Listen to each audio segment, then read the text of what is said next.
demais, sejam muito bem-vindos aqui a mais esse vídeo, a mais esse conteúdo que eu vou trazer para vocês. E hoje, galera, eu vou falar um pouquinho a respeito dos lugares seguros para viver.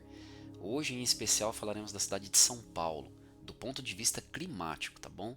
E aí, será que São Paulo é uma cidade segura do ponto de vista climático? O que você acha? Bom, antes de mais nada, fica aqui o meu agradecimento e vou pedir um favor para você: se inscrever no canal, dar uma força para mim e também ativar o sininho. Sempre que eu postar novos vídeos, vocês vão receber conteúdo aí também, tá? Iniciando aqui então, hoje falaremos e analisaremos juntos, tá? A cidade de São Paulo. Antes de começar, eu gostaria apenas de fazer um agradecimento, e aqui um agradecimento bem de coração mesmo, a Emanuel Jesus, né? E também Edibel, Bilu, né? Que todos conhecem aí, a todos os ultras também, a todo o sistema Dáquila de pesquisas, então todas as pessoas que compõem, claro, ao nosso presidente e a todos aqueles que estão próximos ao nosso presidente, fica aqui a minha gratidão, que vocês continuem aí com toda a força para que a gente possa vencer esse sistema, tá bom? E todos aqueles também que são antigos no sistema Dáquila, que vem lá do projeto Portal, mas também todos os novos, né? É importante você que é novo, que está começando agora, saber que você também tem um papel fundamental em tudo isso, tá? A sua contribuição, de fato, ela é muito importante. Bom, e aí? Vamos iniciar então? É de fato e não é preciso ter tanta inteligência para entender que o nosso planeta está passando por mudanças, não é verdade? Bom, é fato, né?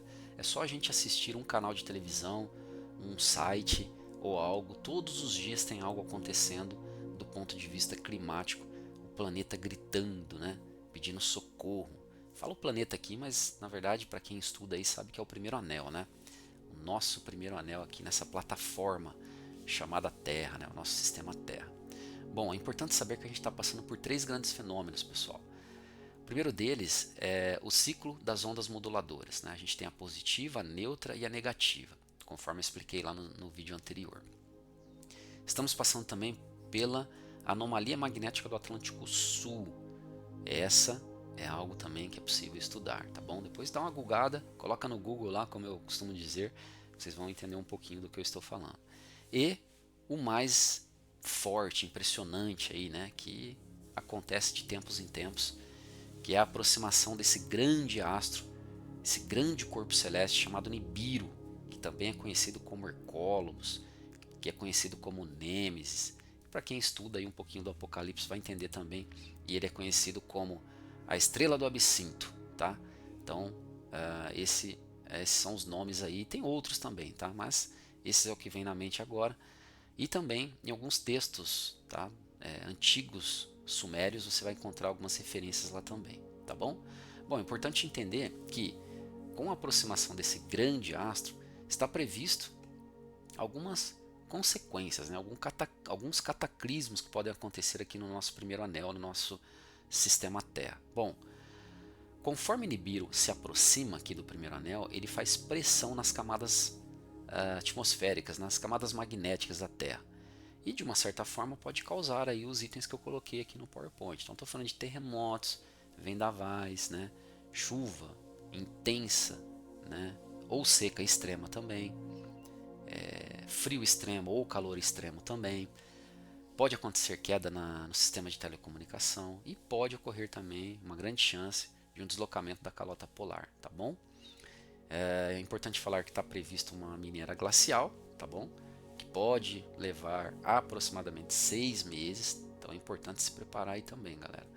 Falam que temperaturas vão chegar de uma certa forma bem negativa, tá?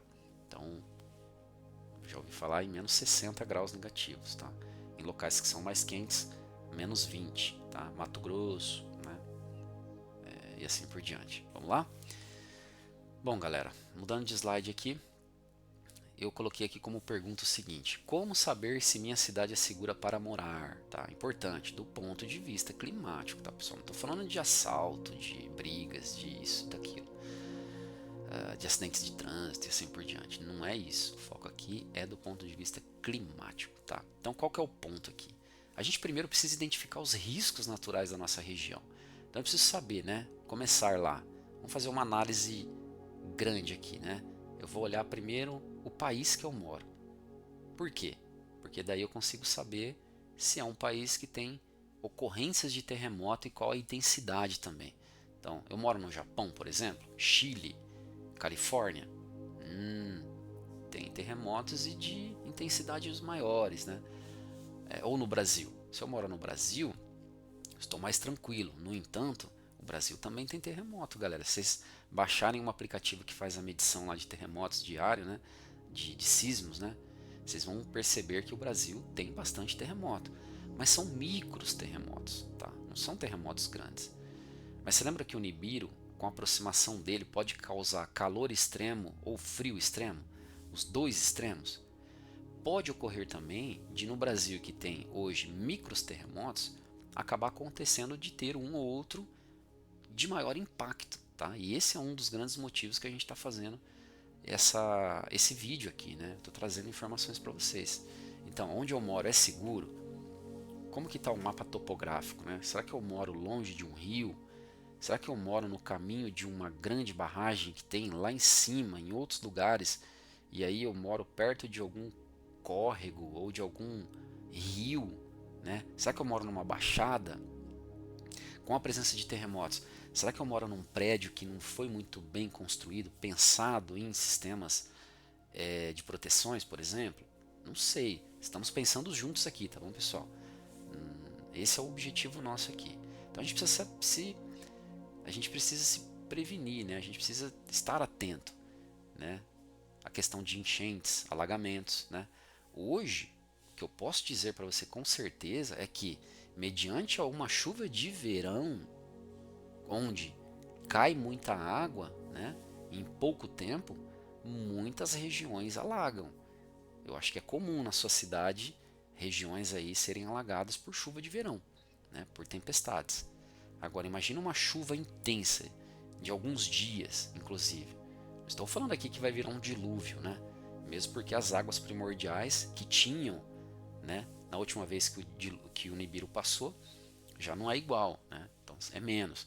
Mas pode acontecer cenário de muita chuva. E aí? Você está perto de um rio, de um lago?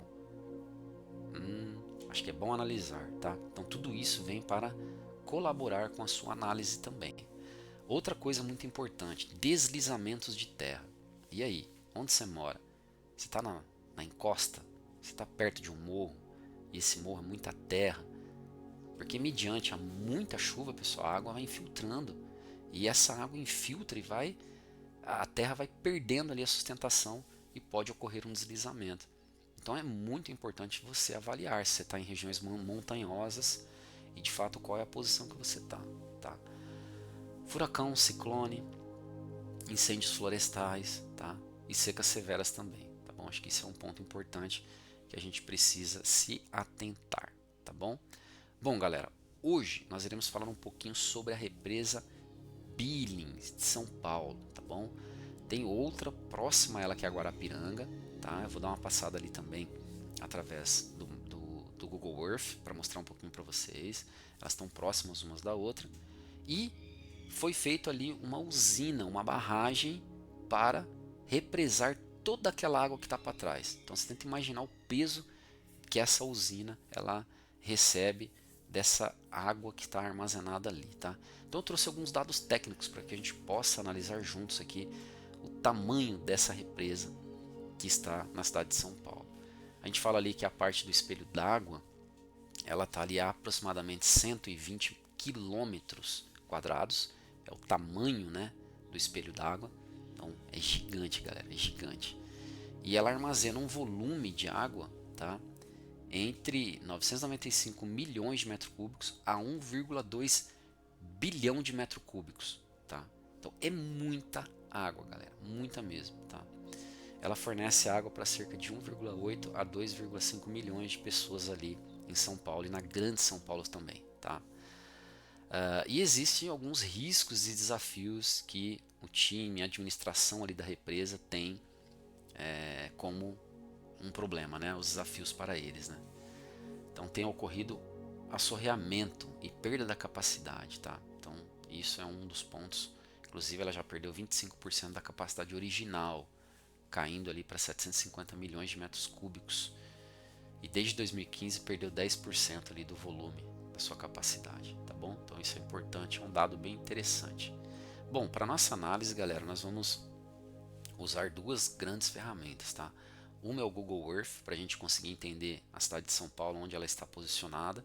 E nós vamos também avaliar através do mapa topográfico. Eu vou mostrar um pouquinho para vocês como que a gente vai fazer essa análise aqui.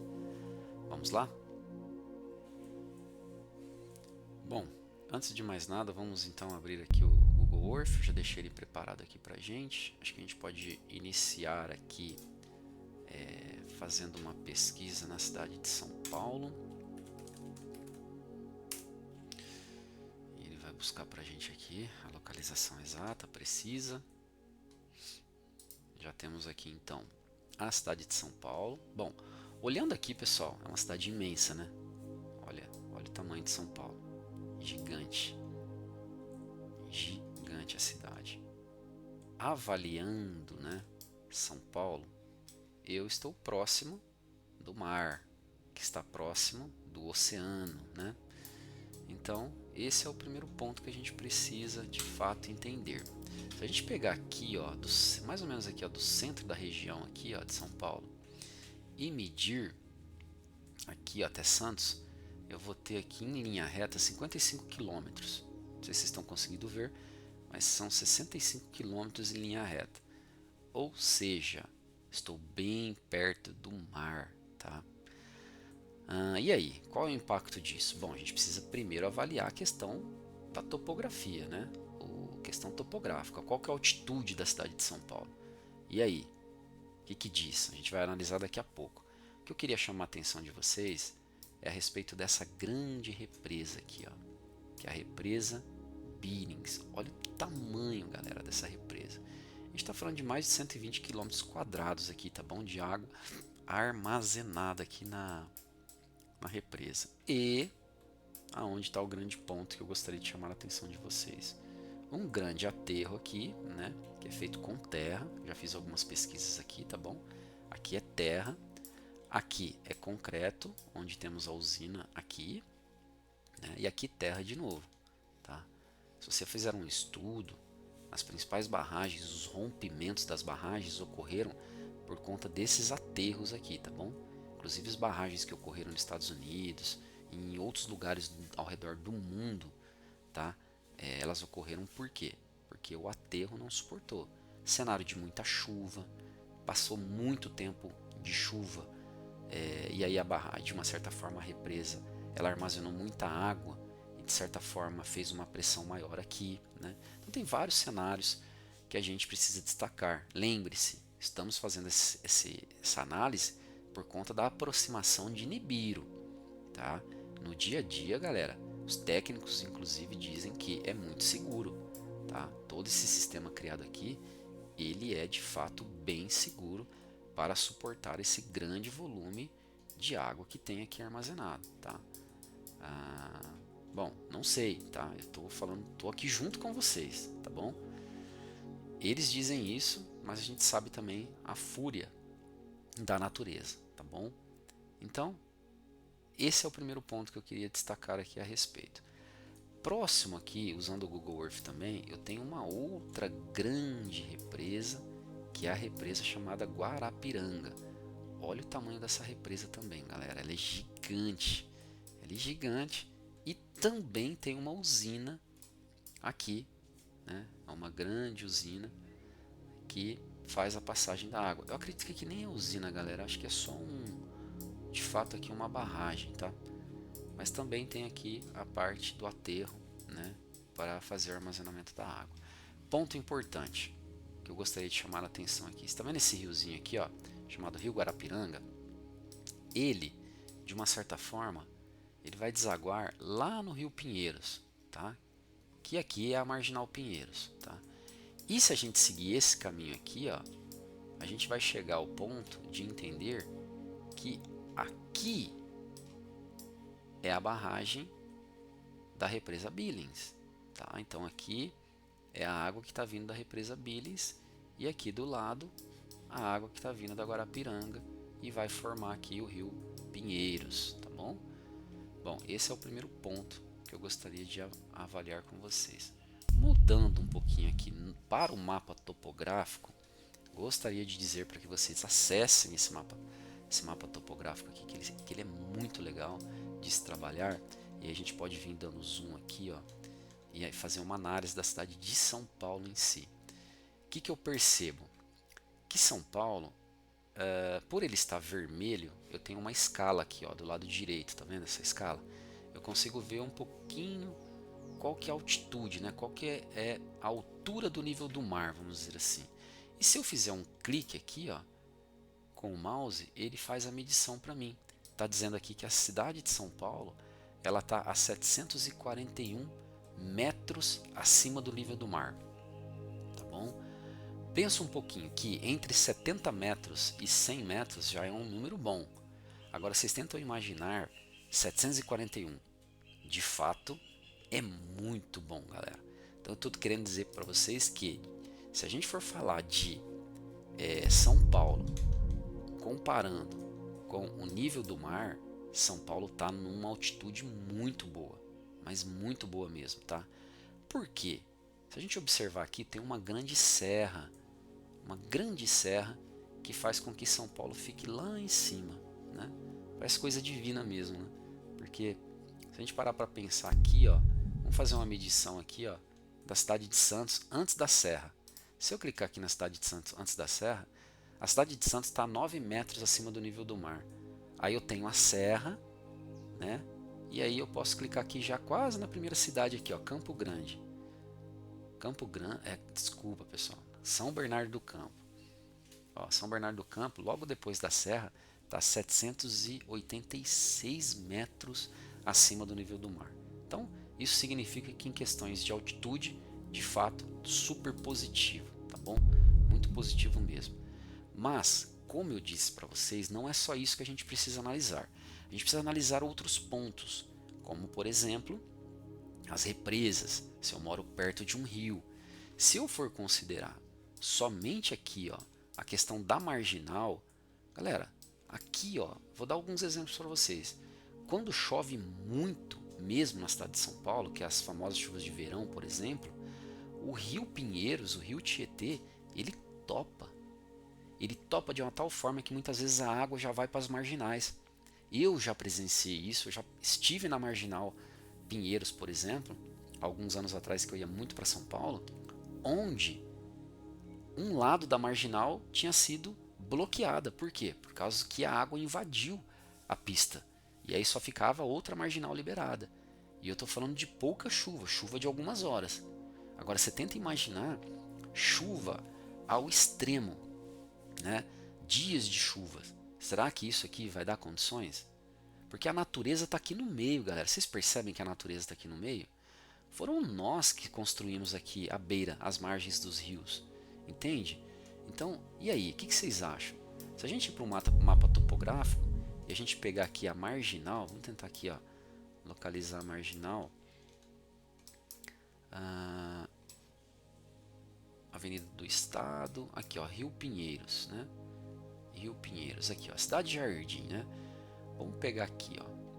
Eu tenho aqui o rio. Se eu clico aqui no rio, eu estou... Aqui a gente não pode considerar o zero, tá? Que é o nível do mar é zero, né? Aqui eu tenho que fazer minha análise com base no rio. Então o rio, ele está a 724 ao nível do mar. A 724 metros acima do nível do mar. Esse rio Pinheiros, né? Aí se eu clico aqui na rua paralela, eu estou a 726 metros acima do nível do mar. Isso significa que eu estou a apenas 2 metros de um cenário onde não está chovendo.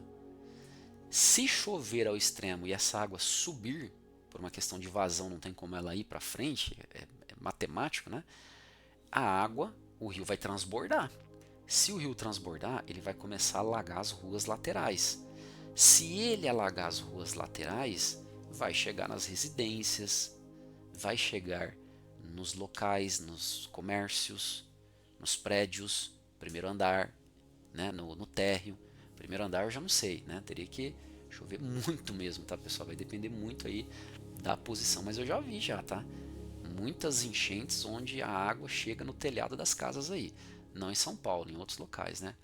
Então vocês percebem que a nossa análise ela tem que ser bastante técnica e usando aí também alguns cálculos. E aí, onde você mora? Se você falar para mim que você mora aqui, ó, que está perto do rio também, mas de uma certa forma um pouco mais afastado e um pouco mais alto, olha aqui, ó, 792 contra 719, por exemplo, poxa, de uma certa forma você está muito mais seguro do que os arredores aqui, ó. O próprio mapa já mostra a cor. Então você está morando num local onde está essa cor mais azul ou você está mais onde está amarelado aqui vermelho? Isso tem uma diferença enorme, pessoal. Às vezes, através da cor, você nem precisa fazer a sua análise, né, matemática. Através da cor, isso já pode te ajudar. Mas eu recomendo que faça análise matemática. Lembre-se, usem um número de 70 se for falar a nível do mar e pelo menos aí 30, 40, um pouco mais ali, né, se for de altura do nível do rio, tá bom? Eu acho que isso são números importantíssimos que você precisa ter, tá bom? Então, beleza. Bom, vamos fazer aqui então uma simulação importante, né? Vamos voltar aqui no rio, na represa da Billings, e vamos imaginar que a represa da Billings hoje ela está armazenando ali aproximadamente 1,2 bilhões de metros cúbicos de água, tá bom? É muita água, galera, é muita água. Onde eu quero chamar vocês para reflexão? Vamos supor ou imaginar que Nibiru está se aproximando mais e mais e mais, né, do nosso primeiro anel. E isso pode causar alguns impactos, conforme eu já falei. Vamos imaginar então um terremoto ou uma chuva intensa, a qual precisa ser feito aquilo que foi feito lá no Rio Grande do Sul. Lembra? Ano passado, Rio Grande do Sul, eles tiveram que abrir as comportas. Eles não puderam segurar as comportas. Eu estou falando agora num cenário de chuva. Por que eles têm que abrir a comporta? Porque, galera, se a água passar por cima ou se ela subir muito aqui, ó, esse aterramento aqui ele não vai suportar e pode romper. E aí, se a água passar por cima dessa barragem ou de uma certa forma fazer muita pressão aqui, pode romper tudo. Então eles vão abrir as comportas de uma forma extrema. E se eles somente abrir as comportas de uma forma completa e total, não precisa nem falar o que vai acontecer aqui para baixo, né? Galera, vai alagar tudo. Se isso que eu estou falando ocorrer, não estou falando que vai ocorrer, tá? É uma análise que eu estou falando junto com vocês. Imagine, galera, essa região toda aqui, ó. Imagine. E o rio, ele vai passando. Olha como que é populoso a cidade de São Paulo, na beira do rio. Quem mora lá sabe, entende o que eu estou falando. Imagina aquela água vindo e passando em tudo isso, tá? Então é muito importante a gente fazer essa análise. E eu peço que você, de fato, se morar em São Paulo, acesse esse mapa topográfico e faça uma análise você, tá? Se for no caso de um rompimento da barragem, né, piorou, galera, porque aí aquele volume todo de 1,2 bilhão de metros cúbicos vai descer rio abaixo. E se isso acontecer, o impacto é violento, tá? E aí pode ocorrer muitos problemas mesmo, tá? E para aqueles engraçadinhos, né, que acham que isso não pode acontecer e que tudo isso é uma viagem, eu fiz uma pesquisa interessante usando o chat GPT aqui, e ele trouxe informações interessantes para a gente. Eu gostaria de compartilhar com você. Olha isso. A minha pergunta foi a respeito das principais catástrofes por rompimento de barragens de água, tá, galera? Não estou falando de barragem de dejetos e rejeitos da Brumadinho, Mariana e assim por diante. Estou falando de barragem de água, tá? Então olha aqui, ó, na China ocorreu uma onde as mortes estimadas estão entre 26 mil diretamente, ou seja, 26 mil pessoas morreram diretamente por isso, e até 230 mil indiretamente devido à fomes e doenças. Por quê? Pessoal, acaba que é um grande esgoto também, né? Pode ocorrer, tá? Então tenta imaginar toda a sujeira, né? E doenças proliferando, porque o Rio Pinheiros na verdade recebe esgoto, né, galera? Então eu vou deixar vocês pensarem um pouquinho a respeito disso, tá? Então isso de fato é um problema sério. Na Itália, ó, aconteceu também em 1963, cerca de 2.000 pessoas foram, tá? Depois tivemos aqui na Índia em 1979, entre 1.200 e 25.000 pessoas. Aqui essa de Brumadinho aqui de 2019, isso aqui é de rejeitos, né? Mas aqui teve também. A de Mariana também é de rejeitos. Nos Estados Unidos aqui, ó, teve também.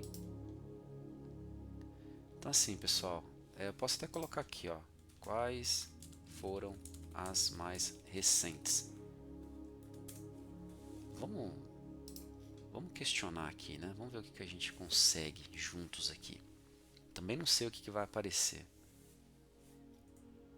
Ó, olha isso. Na Líbia, em 2023, mortes confirmadas, 5.923 pessoas, com estimativa chegando até 24.000 pessoas.